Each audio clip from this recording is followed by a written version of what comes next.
बाबा मैं आ गई ट्यूशन से। बेटा, आज आपका टेस्ट है। मैं आपसे 5 सवाल पूछूंगा। अगर आपने पांचों सवाल का सही जवाब दिया तो आपको बहुत बड़ा इनाम मिलेगा, लेकिन रिजल्ट आपके सवालों को जवाब देने के बाद बताऊंगा। जी ठीक है पापा, आप सवाल पूछे। बेटा, मेरा आपसे पहला सवाल है, आजकल कौन सा फल सस्ता है? बाबा जान सबर का फल। और मेरा दूसरा सवाल है, आदमी दिन रात मेहनत क्यों करता है?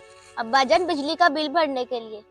अब मेरे तीसरे सवाल का जवाब दो, जो आदमी अपने हक के लिए खड़ा नहीं होता उसको क्या कहते हैं? अब्बा जान पाकिस्तानी। मेरा चौथा सवाल है, कानून क्यों बनाए जाते हैं? सियासतदानों को बचाने के लिए और सच को दबाने के लिए। अब मेरा पांचवा और आखिरी सवाल, आप बड़े होके क्या बनना चाहोगे? अब्बा जान आपको लगता है इस महंगाई में हम जैसे बच्चे बड़े होंगे? और जनाब, इस मुल्क के लोगों को इनाम नहीं, खाने के लिए रोटी चाहिए। क्या इस बच्ची ने ठीक कहा? कमेंट बॉक्स में लाजमी बताएं।